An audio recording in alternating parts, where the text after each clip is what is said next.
So good day mga boss. Welcome sa channel natin, QuickBooks Pinas. So ang content pala natin ngayon is maggagawa tayo ng chart of accounts. And by the way, kung wala pa po kayong account sa QuickBooks, panoorin niyo po yung first video natin. So nandun yung link kung paano maka-download kayo ng QuickBooks free trial for 30 days. And then kung hindi naman kayo familiar sa bagong mukha ng QuickBooks, panoorin niyo yung second video. Ayan, so nagtackle tayo dun kung paano gamitin yung QuickBooks, yung bagong features. Ayan, kung kumpleto ka na, andito ka na sa bagong QuickBooks features, punta na kayo sa Chart of Accounts. Okay, let's go. Okay, so explain ko muna ano itong Chart of Accounts. So kung naalala nyo dun sa first video, pinapili tayo kung anong industry yung pwede nating pagpraktisan. Ayan, ipapakita ko lang sa video ha. Ayan, so andyan sa video, makita natin yung mga series of industry. Depende kung anong industry yung client natin na incline siya. So, halimbawa, nung napili kasi natin yung non-retail, yung sa e-commerce. Kaya eto tayo. And by the way, yung chart accounts mga boss, magdedepende yan kung anong industry inline si client. So, halimbawa, sa e-commerce, eto yung mga chart of accounts. So, makikita nyo dito sa screen, eto yung chart of accounts.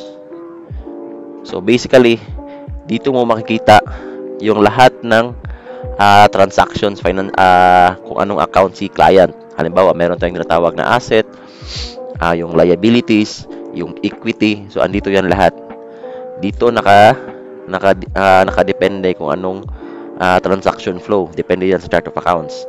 And by the way, kung gusto nyo pagpraktisan tong natin, magbibigay tayo ng module. So, ilalagay ko yung link sa description. So, open nyo lang at saka download nyo para meron kayong pagpraktisan. May-input nyo agad yung chart of accounts sa QuickBooks. So, yan. So, dito, ilagay nyo lang yung anong company kayo. And then, mind the date is December 31, 2024. Meron tayong apat na tabs dito. Meron account number, account name, account type, and detail type. So, makikita nyo dito sa natin, sa account number, merong nakalagay dito ng mga parent account, sub-account. So, pala dito. So, explain ko lang kung ano to. Pag sinabi ito yung parent account, ito yung kabuuan ng account. And then sa sub-account, parang mga anak niya, kumbaga. So, sa sub-account, si utilities, meron siyang anak na phone and internet, and water and electricity. So, ano lang natin, highlight lang natin yan para hindi kayo malito. Okay. Hindi, yung isa. Tapos, change natin ito black. Okay. Ito yung sub-account. Ito yung, ang mama niya, ang parent niya is etong si utilities. Same way dito. Highlight lang natin yan para hindi kayo malito. Ayan. So, bear in mind dito sa chart account na pagpapakpraktisan natin is meron siyang dalawang parent account. Si utilities at saka si auto expense. So, mga anak niya is phone, internet, water, electricity, and etong gas and fuel, tsaka parking and toll. Okay, so simulan na natin. Punta kayo dito kung dito kayo sa dashboard, ayan, ito yung mukha ng dashboard nyo. Punta kayo dito sa apps. Sa apps, dito sa accounting, then punta kayo dito sa chart of accounts. Pwede naman din dito sa gear icon, ayan. So, hanapin nyo lang yung chart of accounts, ayan. So, chart of accounts, same way lang din kung saan kayo papunta sa tab. Dito kayo i-direct ni QuickBooks. Okay. So, bago mag-start, punta kayo dito sa new account. And then, import tayo. Okay, so makikita nyo dito, meron siyang download a sample. So, download nyo lang yan. Ayan, kung makikita nyo, ito yung na-download natin. So, lagay lang natin yan dyan. Then, open natin.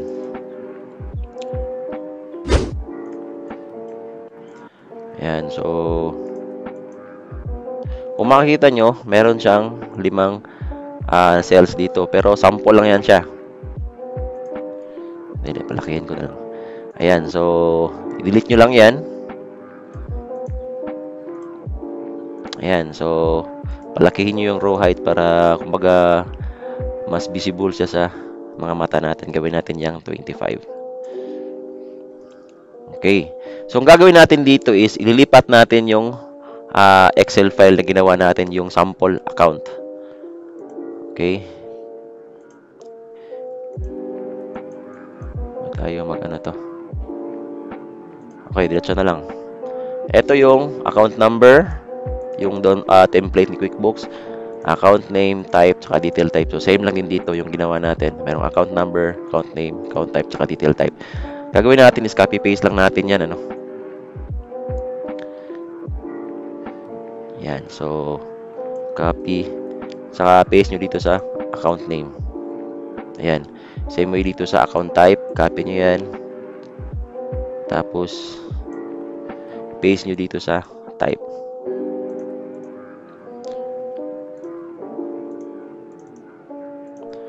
Same din dito sa detail type. Copy nyo yan, tapos paste nyo dito. Okay, so eto na yung kinopya natin galing sa master file na Excel. Okay.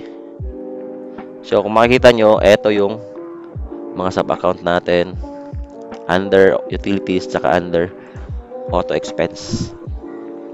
Ayan, so save nyo lang yan. So, click nyo lang itong yes. Okay, so close ko lang to. Then, balik kayo dito sa importing accounts.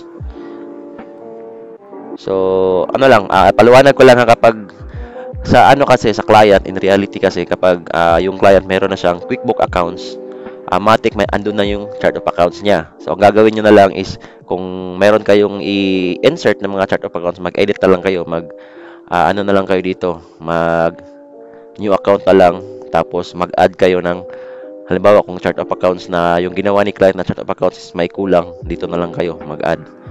Pero sa case natin kasi practice tayo, i-input natin lahat ng mga accounts niya. So dito tayo sa import kasi para madali lang, automate na natin lahat.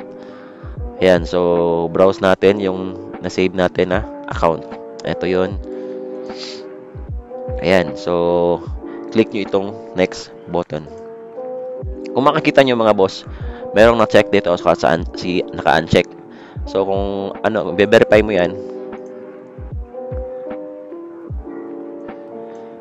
ang naka-check dito is detail type, account name, at saka si type. So, kasi dito, si account number, walang masyadong reference dito. Ito yung tatlo ang merong mga details. So, ito yung naka-check. Si detail type, account name, at saka si type. Okay, so click nyo lang itong next.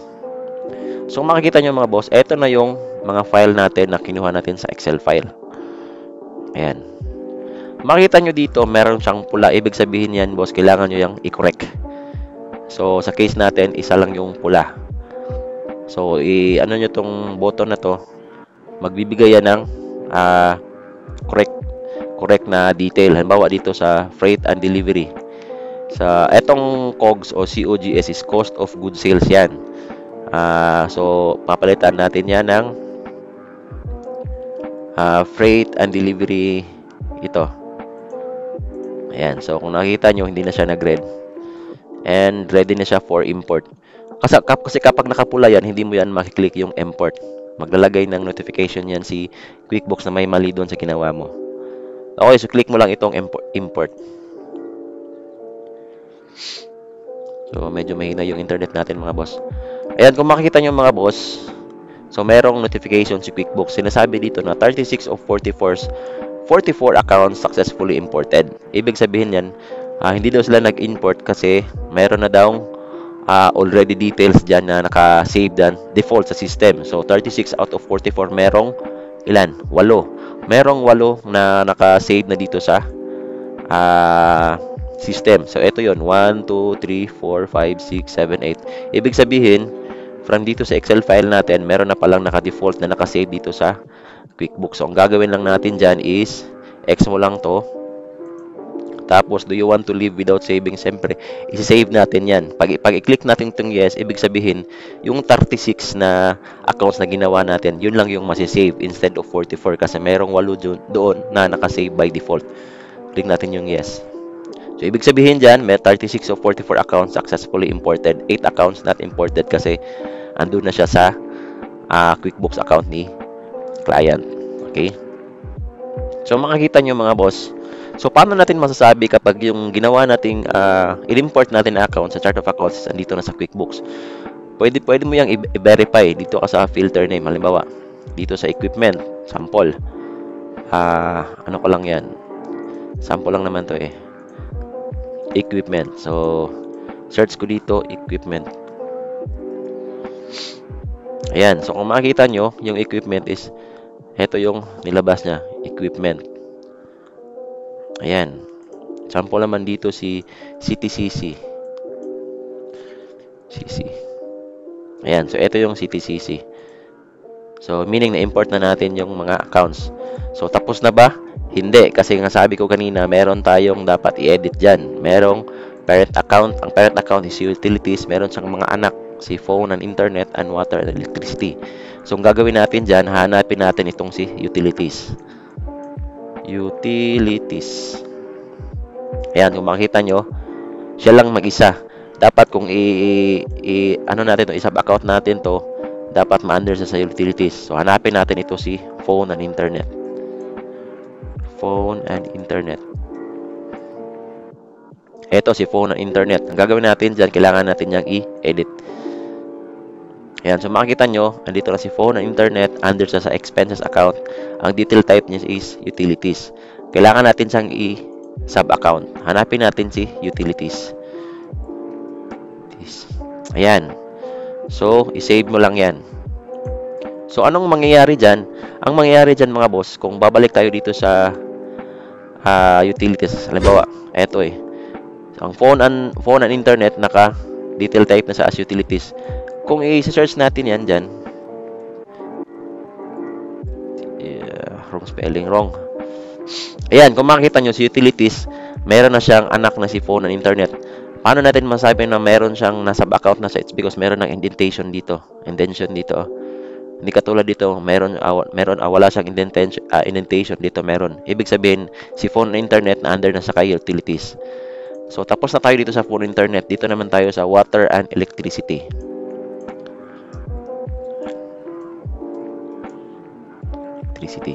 Ayan, si water and electricity. So, under sa utilities, kailangan natin niyang i-sub-account. So, edit nyo lang yan, pareha kanina. Tapos, make this sub-account kay utilities. So, hanapin nyo lang si utilities. Ayan mga boss. So, save nyo lang yan.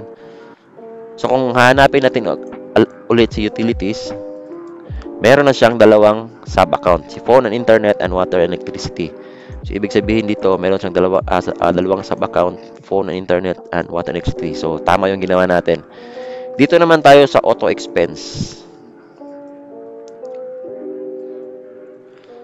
Ayan. So, si auto expense, wala pa siyang sub-account kasi hindi pa natin in-edit. So, punta tayo dito sa gas and fuel.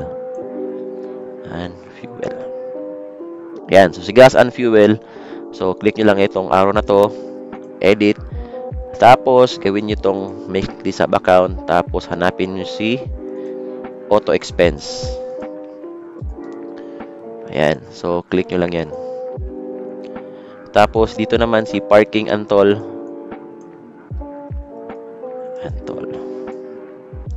Eto. So, click nyo lang to, edit. Tapos, make this sub-account. And then, hanapin nyo si auto expense. Ayan. So, kung punta tayo kay auto expense naman. Ano ba to? Wrong spelling ako lagi. Okay, si auto expense, meron na siyang dalawang sub-account. Si gas and fuel and si parking and toll. So, tama dito. Gas and fuel and si parking and toll. So, meron ng dalawang parent account, which is utilities and din si auto expense. So, ganun lang ang mag-input ng chart of accounts mga boss. So, bear in mind mga boss na kapag mag-input tayo ng chart of accounts, magdidepende yan sa industry. What kind of business meron ng client natin. So, halimbawa naman kung yung business, yung client mo, halimbawa bookkeeper ka na, yung client mo is yung industry niya is andun sa rent, sa real estate. So, iba din ng chart of accounts na gagamitin natin. So, hindi ito. Ito is para lang to sa non-retail food at saka sa e-commerce. So, ganun lang. Hopefully, meron kayong natutunan mga boss. At saka,